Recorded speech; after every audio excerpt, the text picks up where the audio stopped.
Kinagiligid pa ang anak ng poning Diyos, Espiritu Santo. Amen.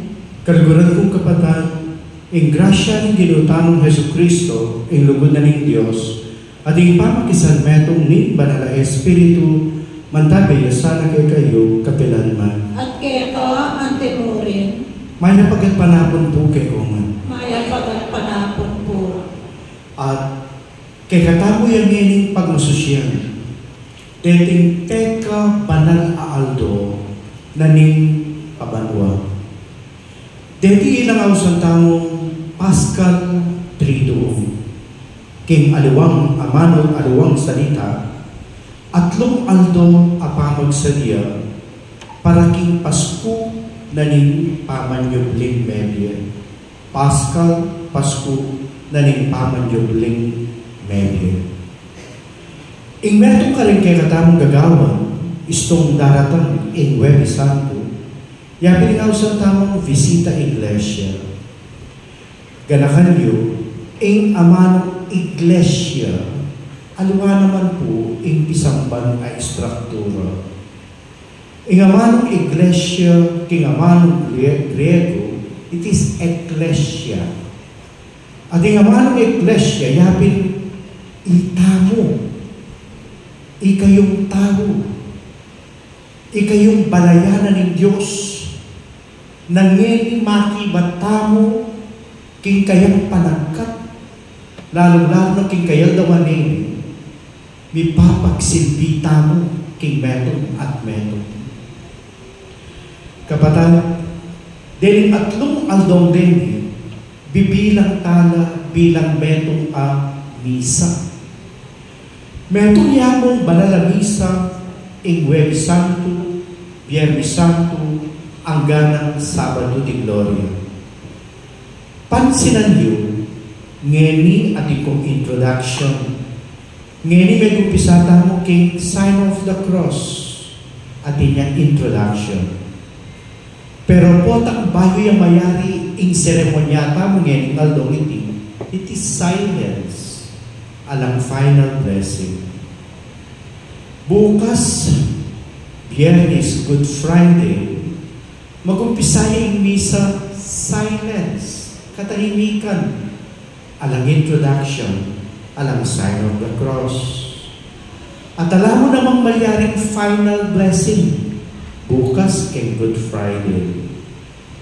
Datanging Sabado de Gloria, kay Sabado de Gloria, alam mo namang introduction, alang sign of the cross, katahimikan at seremonya ng api, yain kaya katamang mumunang pagmasusyan. Kaya tang Sabado de Gloria, po tang mayari yung seremonya, kari mika final blessing. Nung sining bata ngeni, bukas magtamad-tamad tamo at etang natagunan ng popay tang Sabado, balabog kulang yan. Balangwata kulang yan. Nung buriyang maging ganap iti, kawantangan ng agyutamo, natagunan tala rening atlong aldo. Kakadwa. Bala mo maragulya kakulangan, ingke kayong pamagvisita iglesia, pamamunta ka rin miyayaluwang isang banpota, nung eko pamusinimba. Ikayo nasisimbangin, then, at ikayong ray, nanunglo ka rin, magbisita kayo ka rin aliwang churches, nanunglo ka rin mga di hipnong katayong Kapatid, tahimik tapa, king mabila na pinandi. King pamanahimik tamo pasibay, nung nalo na rin kay katamong daraho na kayalwanan o panalangin, ilarin itawang tamo ka rin kabubusan na rin kay katamong puso. At adwan ang kapatawaran ng Diyos, karin kay katamo pong agawang kasalanan.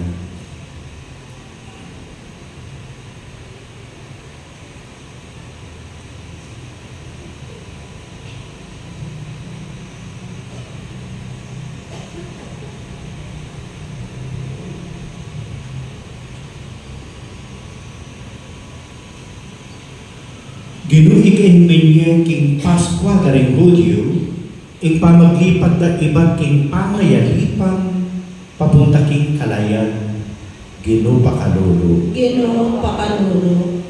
Ginoo ikay mitatag king sakramento ning Eucharistia at ning pamagpari, Kristo pakalolo. Kristo pakalolo. Ginoo ikay minhe alimbawa king lugod pamikakapatad king pamanos mobitis karing alagad, Ginoo pakalolo. Ginoo pakalolo. Ing Diyos sa mayupayang tutu pakaluluwa na katao, patawaran mo sa rin kasalanan tao, idala na katasanan king biye alanangga. Amen.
O Diyos ay pami, makatipon kay Ngeliketi ba makisuro king apuna na likwan ning bugto mong anak, kay kayang Santa Iglesia bilang patutuking lugod na.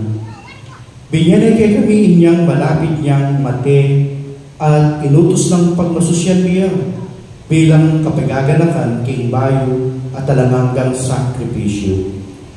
Ipanalangin mi king kaniting Eucharistia, akam tanming kaganapan na niglugod ang popay Indie. Itiadwan mi kapamilatan ni Ginuming Jesucristo ang anak mo, ang mabibiyang mag-ari ka benwat ning banala Espiritu, metumuking panga Diyos, manggaman king alananga. Amen.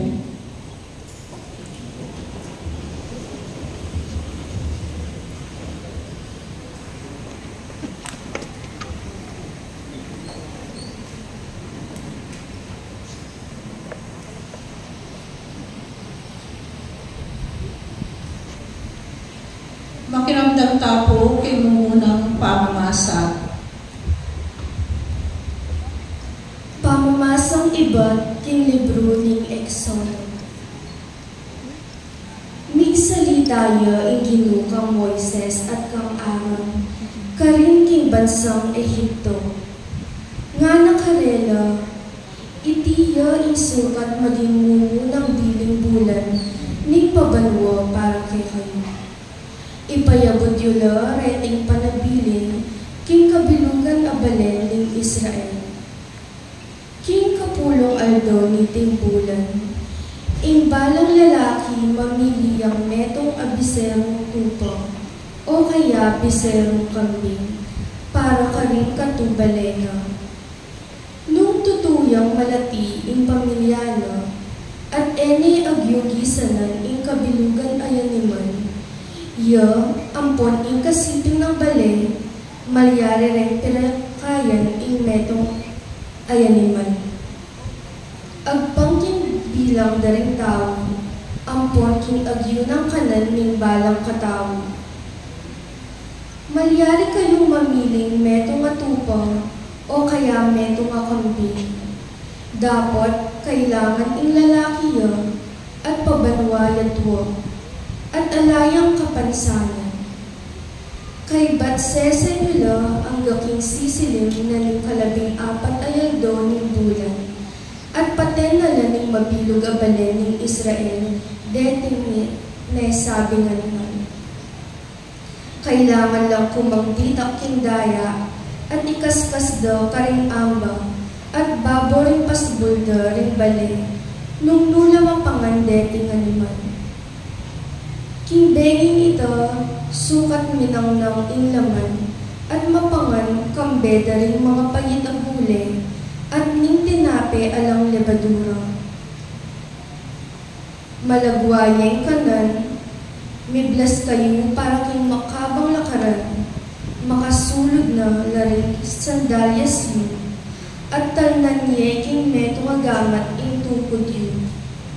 Iti ing pamagselebra king pamaglagpos bilang parangal kanako ing Ginoo. King benging ito, lumabas ko king mabilog a Ehipto. Pamaten ko ring sablang anak dang panganay lalaki ring tao at animal.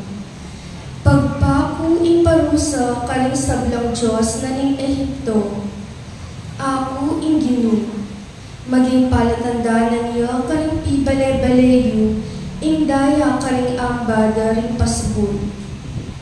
Lagpusan da kayo potang akit ko ing daya, at kayo midame, potang pagpaku, ing parusa king bansang Ehipto.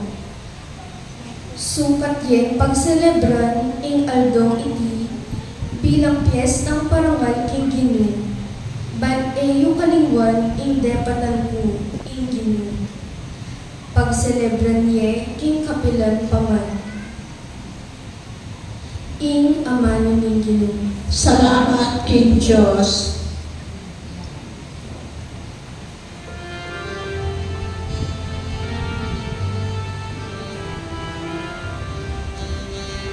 Ikantade po den kwaring dalit at akiba.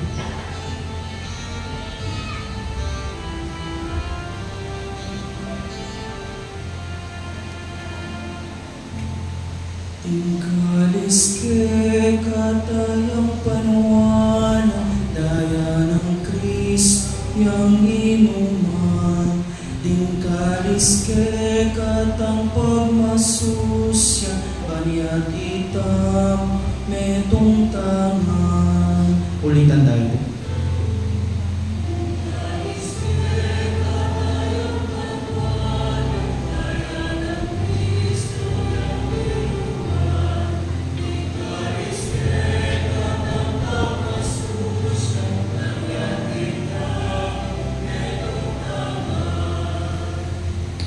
Nanong imalyari kong ayang pangking Ginoo, ulining sablang mayak adepat na ako. King Ginoo, kahong iyang pangalak amanyaman, bilang kapasalamatan king binye ng kaligtasan, pakibat po.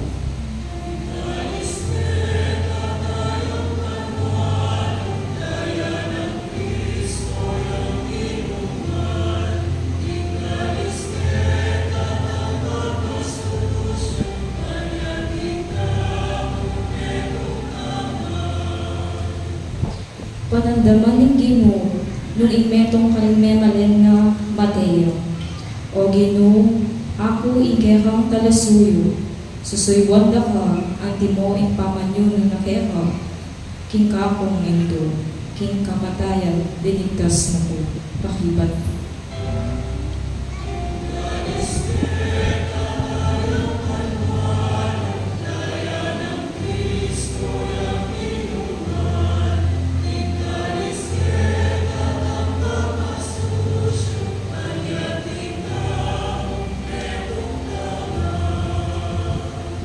Kaya kakong idawong inayin ning kapasalamatan at ang panganan king kakong panalangin.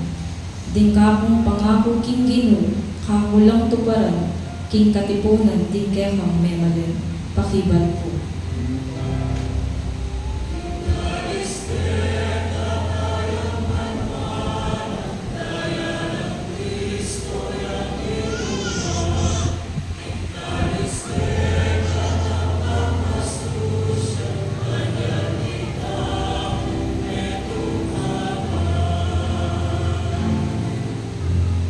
Pakiramdaman tayo po ikadwang pamamasa.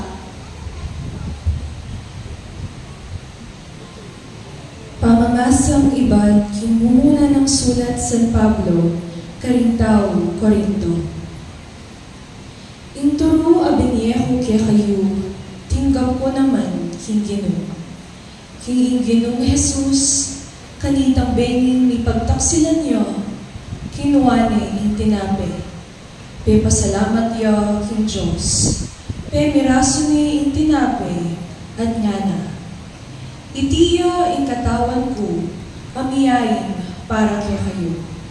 Daptan niyo iti bilang kapigaganakan kanako.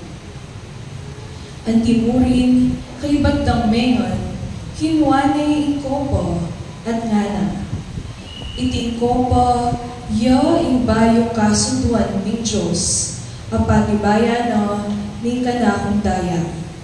Balang minong kayo kaniti, daptan yu bilang kapigaganakan kanako.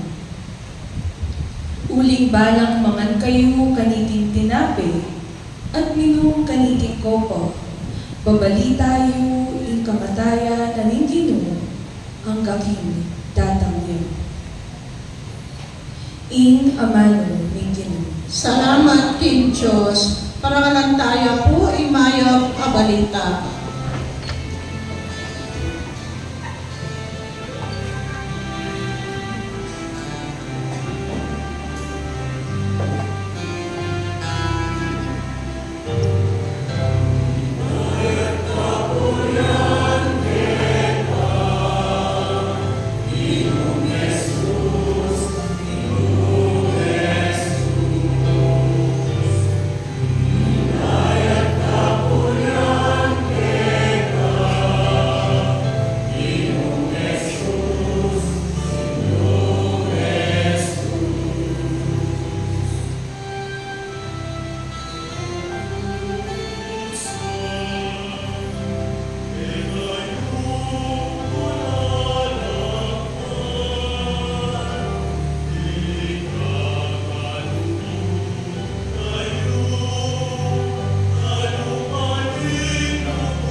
Kung kapatid, ginungan tabiyak kay kayo. At kaya ang tigurin. Pamamasa king maya pabalita ang pangkang San Juan. Ligaya kaya o Ginoo.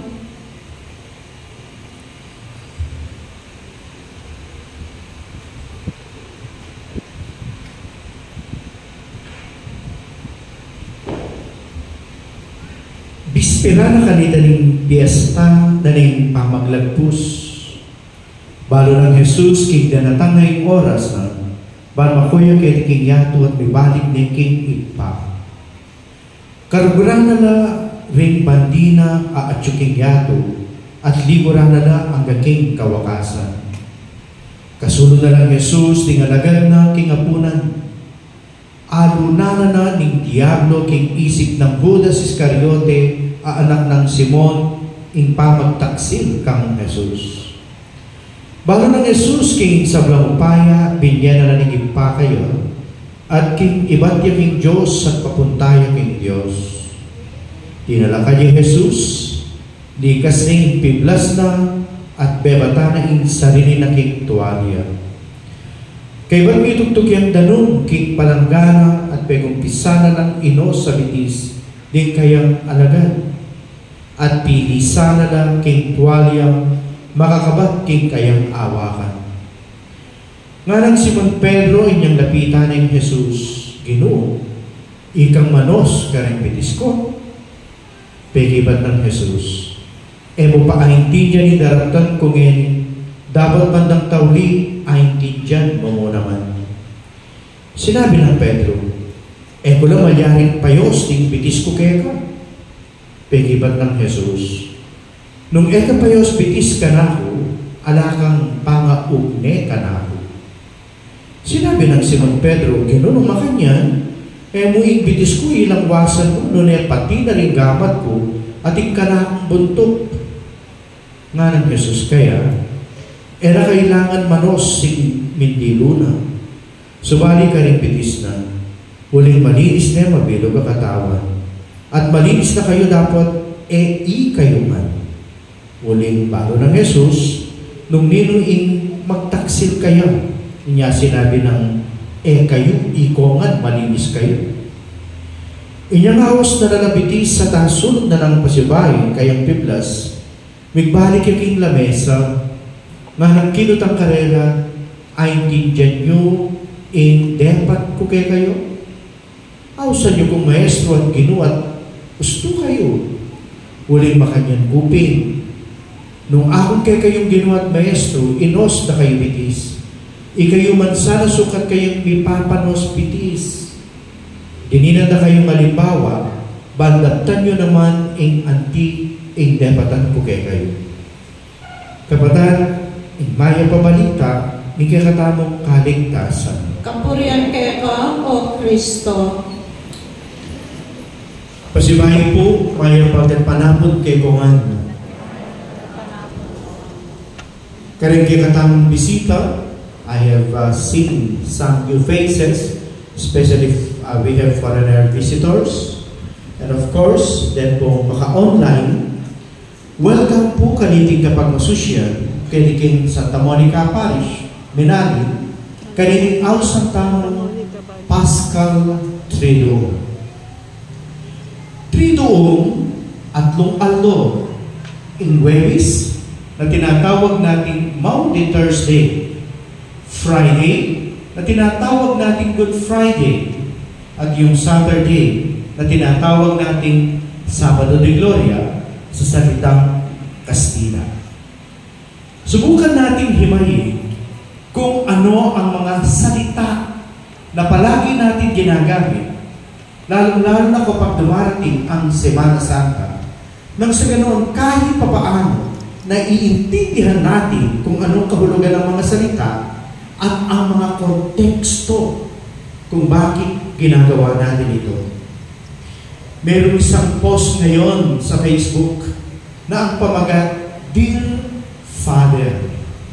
Para bang may isang Katolika na sumulat sa mga pare at ang paanyaya at ang content nitong sulat para bang inaanyayaan, para bang inuudyok niya ang mga pare na kung saan to inform, to educate the faithful, the people, nang sa ganoon, lalo nilang malasahan, lalo nilang ma-i-appreciate ang kanilang buhay pananampalataya at ang mga kaugalian na palagi nating ginagawa tulad ng sandaling ito. Maundy Thursday, ang salita ay mounting. Ito ay nanggaling sa salitang Latin na mandatum. At ang salitang mandatum, ang ibig sabihin nito ay kautusan. At isa sa mga kautusan ng ating Panginoong Jesucristo ay narinig natin sa Ebanghelyo, Mipapanos Bitis, washing of feet. Ito ay symbolical na kung saan ang ibig sabihin nito, mipapagsilbi tamo king metong at metong. Iglesia ang tawag sa atin. Ang salitang iglesia, hindi po ang mga kapatid natin doon sa ibang sekta na tinatawag nila ang sarili ng iglesia. Hindi. Kapanahunan pa ni Jesus, ito ay salitang Griego, eklesia. Ito rin kapag ginagamit ninyo sa Kapampangan ang salitang iglesia, na ang ibig sabihin ng eklesia, sambahayan, mga tao, na kung saan ang paanyaya ng Diyos sinusunod natin tulad ng sandaling ito. Tayo ngayon ay inuutos, mandatum, Maundy Thursday ng ating Panginoong Jesucristo, not only po takayarin ng kuning misa, Mipapanos Bitis Kemos. Ano mang pumunta nito? Yung symbolical meaning, in Virina Sabianiti, mipapagsilbitan kay metong at metong. Noong kapanahonan ni Jesus, na kung saan ang suot nila, mga sandalyas lamang, at wala pa silang means of transportation, kundi yung mga kabayo, mga donkey, mga karwangit, iba't iba pa. Usually, naglalakad lang yan at hindi pa simentado ang mga daan. So, expect ninyo ang isa sa bahagi ng kanilang pangangatawan na napakarumi ay ang kanilang mga paa. Kaya kapag bago ka pumasok sa isang pamamahay ng mga Hudyo, ito na naman ang isang salita. Kung minsan, ginagamit natin ang salitang Hudyo. Kung minsan, ginagamit din natin ang salitang Israelita. Ang salitang Israelita at Hudyo ay pareho lamang. Kapag sinabing Israelita, ito ay ang mga Hudyo, Jewish people. Kung ang tawag sa atin mga Pilipino, dahil taga-Pilipinas tayo, ang tawag sa kanila, mga Israelita na taga-Israel, ang tawag sa kanila ay mga Hudyo. Bago ka pumasok sa isang pamamahay ng isang Hudyo, may mga tapayan, hindi ko alam sa Tagalog ang tapayan, na naghihintay doon sa mga pintuan na mayroong tubig. At ito ang ginagamit nilang panlinis sa kanilang mga paa. Alalahanin ninyo, ang dumi ay hindi lang natin ginagamit kay dinat na rempetis, dinat na ningpami kakatawan. Ginagamit din natin ang salitang dumi kung tinutukoy natin ay ang pagkakasala.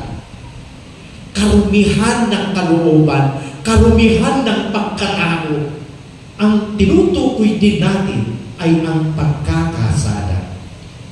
Kaya sa sandaling ito, na kung saan ang isa sa mandatong kautusan ni Jesus, mipapagsilbi king metong at meto, mipapanos bitis, ang isa sa kautusan niya, magtulungan, mipapanantabi, king pamanyawan kapatawaran king Diyos, karintinat tamo, karinpami kasala tao.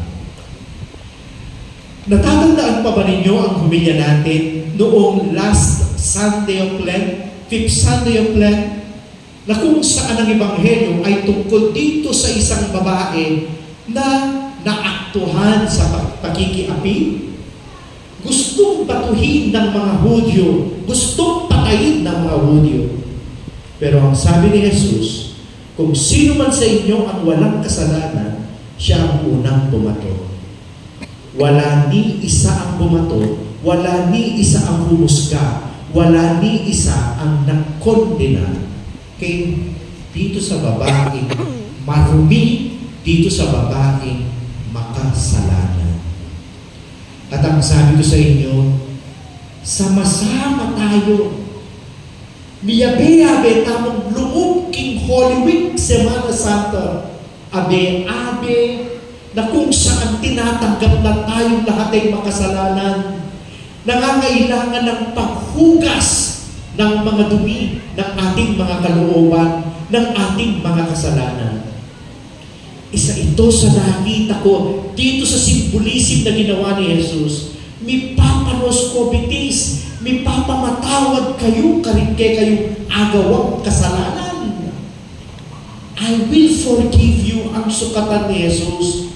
I will forgive you sa mga kasalanan mo kung ikaw marunong ka rin magpatawad sa ibang tao na nagkasala sa iyo. Ito ang mga iilang mensahe ngayong Maundy Thursday, Mandatum Thursday. Ang kautusan ni Jesus, may papagsilbi. Ang kautusan ni Jesus, may papanospitis. Dahil lahat tayo ay mga pilgrims. Ang salitang pilgrim, palagi rin ninyong naririnig ngayon. Ang salitang pilgrim ay manlalakbay. Lahat tayo ay naglalakbay, sama-sama, abe-abe, papunta king kayarianan ng Diyos. Papunta king kayarianan ng Diyos, may papanantabi, ulingita mo, makasalanan tama. Ito ang ating pangnilayan ng pag-aralan ngayong Maundy Thursday. 3 araw ito. May Good Friday, may Sabado de Gloria. Ang sabi ko sa inyo, ito ay paghahanda dito sa Pasko ng muling pagkabuhay. Paschal Triduum, 3 araw. Subukan natin pag-aralan at himayin bilang pagtatapos ang salitang Paschal. Paschal, Paskwa, Passover, pare-pareho po yan. Di ba madalas kong sabihin sa inyo, dalawa ang Pasko na ating pinagdiriwang bilang mga Katoliko. Yung isa ay panahon ng December 25. Ito ang tinatawag natin Pasko ng Pagkasilang. At ang ikalawang Pasko ay ang Pasko na pinaghahandaan natin ngayon, Pasko ng muling pagkabuhay, na siyang mas mahalaga kaysa doon sa Pasko ng December. Bakit? Ano ba itong Pasko? Ano ba itong Passover? Halimbawa, para maintindihan natin, kayo dito sa Menali, lalong-lalo na kayo nakabilang sa parokya ni Santa Monica. You have to be very specific. Dapat sinasabi na natin parokya ni Santa Monica. Dahil ang nakasanayan ninyo, Catalina, dati pong Kailugan, na dati rin kabilang sa parokya ng Santa Monica, ngayon hindi na po sila kabilang. Dahil may sarili silang parokya. At ang parokya nila ay tinatawag Parish of St. Pedro Calungsod. 5 na lang ang mga baryo natin na sakop ng Parish of Santa Monica. Dito sa Santa Monica, nakasanayan ninyo ang tinatawag nating traditional fiesta. At ang usaping fiesta, festivity, celebration, ito rin ay nakaugat sa kaugalian, sa tradisyon ng mga Israelita o ng mga Hudyo. Ang mga Hudyo ay mayroon pong 3 sineselebrate na fiesta. Pero ang pinakamahalagang fiesta ng mga Hudyo o ng mga Israelita ay ang tinatawag nilang Pesach. Pesach, sa salitang English, Feast of Passover. Sa Kapampangan na binasa natin ngayon, sa mga readings na binasa natin ngayon, narinig ninyo ang Kapampangan Translation. Ano ang ginamit nating Kapampangan Translation? Fiesta na ni, can you guess? Nan yung ginamit namin Kapampangan Translation? Fiesta na ni Pamaglagpos. Pamaglagpos. Na kung saan ang isa sa mga salita na ginagamit natin, pamaglagpos, alapusan. Isa pa sa mga salita na ginagamit natin, kapag tinutukoy itang alapusan kumurin, ay ang salitang akabyusan kumurin. Ito yung dalawang kapampangan na madalas natin gamitin sa ating pinagdadaanan sa buhay. Halampasan kumurin. O kaya naman, kabigagan na ka. Milagpas mo rin yan. Lumabas mo rin yan. Kabigagan na ka. Kasusuko. Akabyusan mo rin yan. Ito yung mga salita na ginagamit natin na siyang kahulugan ng salitang Passover or Paskwa. Ngayon, kapag naririnig ninyo ang salitang Paskwa, Paschal, Passover, napakaganda pala ng ibig sabihin nito. Ito pala ay fiesta ng mga Hudyo na napakahalaga para sa kanila. Bakit? Dahil ginugunita nila ang nakaraan ng kanilang mga ninuno na sobrang paghihirap na kanilang pinagdaanan. Ang mga dagok, ang mga pagsubok, ang mga pains, ang mga challenges na pinagdaanan ng kanilang mga ninuno, pero hindi sila pinabayaan ng Diyos. Kaya alampusan damo rin. Akabyusan damo rin. And every year, ginugunita nila ang kapistahan ito na tinatawag nilang Feast of Passover or Paschal celebration or Feast of Pasko or Paskwa. Kaya ang ebanghelyo natin ngayon, Bispiras. Ang sabi ni San Juan, Bispiras na ning piyesta. So, uyan, mamangana lang. It is a Passover meal. Misulo-sulo na na, king pamangan, nakalupa na naman, king katanggagawan, ating pamangan, apisulu-suluan, istong mag-fiesta tamo. Paano pumapasok ngayon ang Lamb of God? Into pa. Yung mga state sign sa inyo, o ikayo at Ching Agnes, di Ching Cynthia, di Ching Rita, kapila niya kayong Thanksgiving Day, nani Thanksgiving Day yung Amerika? Na? November? Nani yan? November na yung day? Okay. Last Thursday of November, ang mga state sign sa inyo, di ba meron kayong Thanksgiving Day? Last Thursday of November, kapag sumasapit ang fiesta, is your feast day. Fiesta rin ito sa inyo na tinatawag ninyong Thanksgiving Day. This is also a feast day. Ano ang ginagamit ninyong simbolo na kinakain doon sa hapagkainan? Ano yung niluluto ninyo? Turkey. You see? Sa kanila, ang niluluto nila, turkey. Kapag mayroong turkey na nakahapag doon sa hapagkainan, ibig sabihin, fiesta, Thanksgiving, fiesta ng pasasalamat. Yan ang simbolo itong turkey. Sa Pilipinas, meron ba? Yes. Nanoyan kong plot? Tilapia. Kaya di ka nagpiminarin, isimbolo yung tilapia. Well, we can understand that. Pero noon alam ninyo, ngayon iba na lang.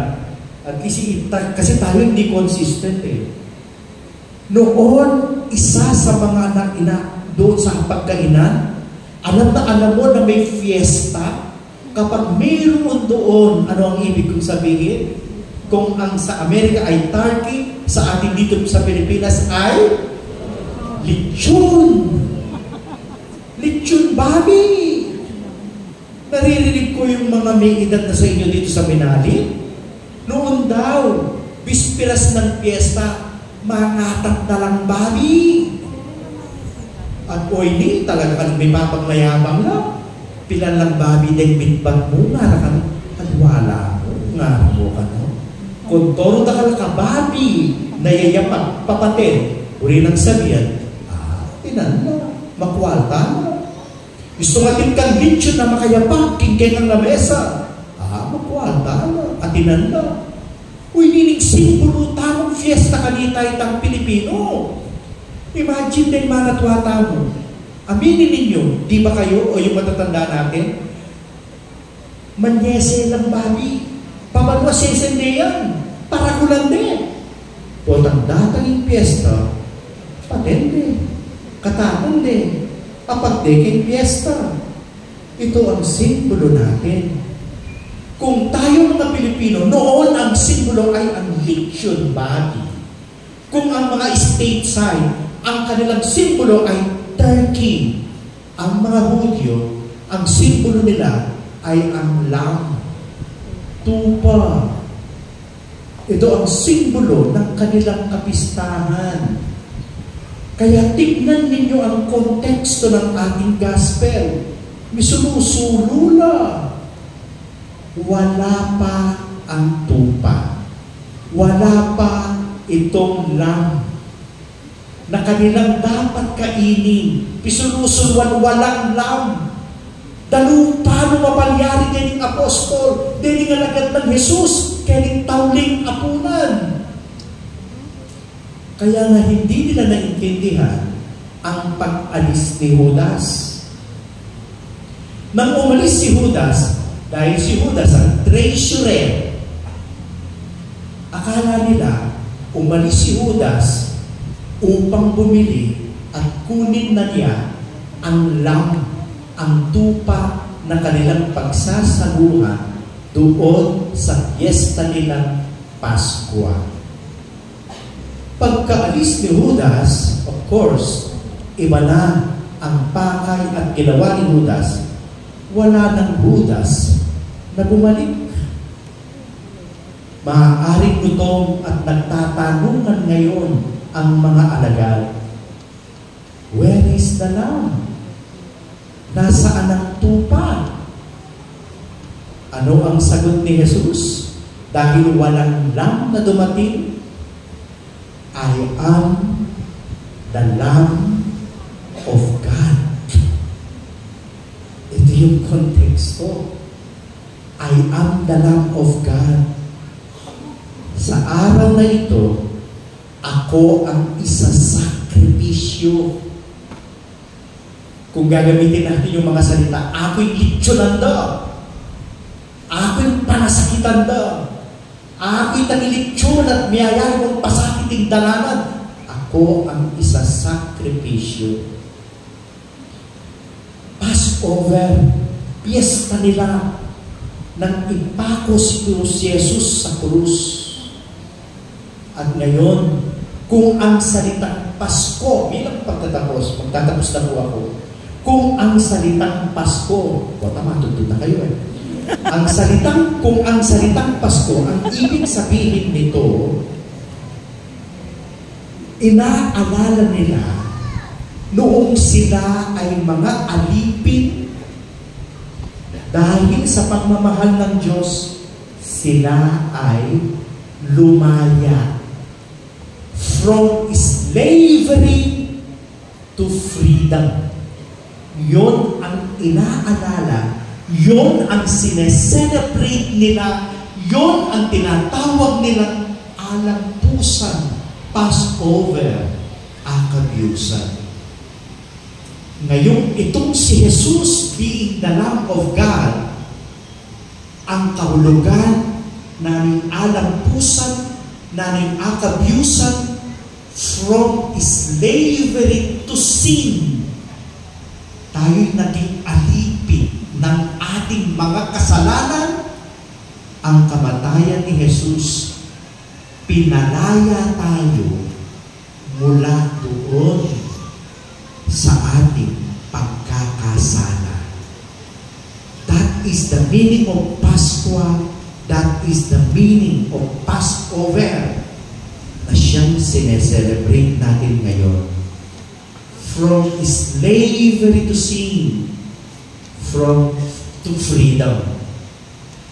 Nanumaning dadalanan kasakitan, alampusan ganyan. Nanumaning kekang pagdalanan, akabyusan mo ganyan. Passover. Darako na po tayo ngayon sa ibang bahagi ng ating misa, ang paghuhugas ng paa ng mga apostol. Koro?